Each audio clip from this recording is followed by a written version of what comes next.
नमस्कार दोस्तों। मैं जब भी वेस्टर्न फिलोसफर की किताब पढ़ता हूँ तो उनमें सबसे ज़्यादा एक व्यक्ति मेरे को प्रभावित करता है जो यह कहता था कि दुनिया का सबसे बुद्धिमान व्यक्ति वो है जो यह मानता है कि मैं कुछ नहीं जानता, जो पहली बार अद्वैतवाद के खिलाफ मुकर होकर बोला। इसका शिष्य महान दार्शनिक प्लेटो भी रहा और जिसे राजा ने षड्यंत्र के केस में जहर का प्याला देकर मृत्युदंड दे दिया और फिर बाद में लोगों ने कहा कि उस प्याले में जहर था ही नहीं। इसकी बात हम वीडियो के लास्ट में करेंगे। नमस्कार दोस्तों, नेक्स्ट जेन जीएस हब पर मैं राहुल टैगोर आपका स्वागत करता हूं। आज हम बात करेंगे पश्चिम के प्रथम व्यवस्थित नैतिक विचारक सुकरात की। इसका जन्म 469 बीसी में एथेंस में हुआ। प्रारंभिक तौर पर एथेंस में मौखिक रूप से ही शिक्षा दी जाती थी, इसलिए सुकरात की प्रारंभिक शिक्षा एथेंस में ही हुई।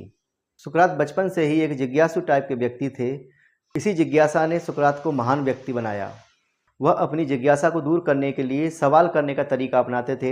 जहाँ भी उन्हें कोई बड़ा व्यक्ति या ज्ञानी व्यक्ति दिखता तो वह उससे सवाल करने लग जाते और जब तक सवाल करते तब तक वह संतुष्ट न हो जाते। वह जहाँ भी जाते एक ऊंचे चबूतरे पर जाकर खड़े हो जाते और लोगों से सवाल जवाब करते। इस तरह लोग उनके पास आते क्योंकि वह अपने सवालों से लोगों को सोचने पर मजबूर कर देते थे।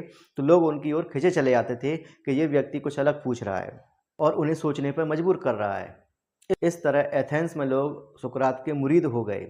इसी दौरान सुकरात ने बहुदेववाद पर कड़ा प्रहार किया क्योंकि उस समय एथेंस में बहुदेववाद का चलन था और सुकरात एक अद्वैतवादी किस्म के व्यक्ति थे।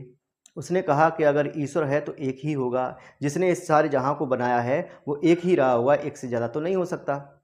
ऐसे और भी कई धार्मिक संवाद सुकरात जगह जगह जाकर एथेंस में करते रहते थे। इससे राज्य गुस्सा हो गया। राज्य को लगा कि ये एथेंस की जनता को राज्य के खिलाफ भड़का रहा है क्योंकि राज्य उस समय पर बहुदेववाद का समर्थक था। और इस प्रकार राज्य के खिलाफ षड्यंत्र के केस में सुकरात को गिरफ्तार कर लिया जाता है। केस चलता है जिसमें सुकरात को मृत्युदंड दिया जाता है। बाद में रिव्यू पिटीशन दायर की जाती है, जिस रिव्यू पिटीशन में भी यही मृत्युदंड दिया जाता है। अब बात आती है कि दंड कैसे दिया जाए। इस पर जब चर्चा हुई तो तय हुआ कि सुकरात को विष का प्याला देकर मृत्युदंड दिया जाएगा। जब यह बात सुकरात के महान शिष्य प्लेटो को पता चली तो उसको बड़ा आघात लगा। उसे लगा कि एथेंस इतने ज्ञानी व्यक्ति को कैसे मार सकता है। तो मृत्युदंड देने से एक दिन पहले प्लेटो जेल में पहुंच गया सुकरात को बचाने के लिए। उसने सुकरात से जाके कहा कि मैंने सारी व्यवस्था कर ली है, गाड़ी वाड़ी सब तैयार है, बस तुम्हें निकलने की देरी है और हम चलते हैं एथेंस से बाहर क्योंकि ये एथेंस आपको डिजर्व नहीं करता। अब दोस्तों आप बताइए कि इस कंडीशन में आप क्या करते हैं। मान के चलिए आप जेल में बंद हैं और आपका कोई लंगोटिया दोस्त गाड़ी लेके बाहर खड़ा हुआ है और बस चलने की कह रहा है कि चलो निकलो यहाँ से वरना मारे जाओगे, तो आप क्या करते हैं?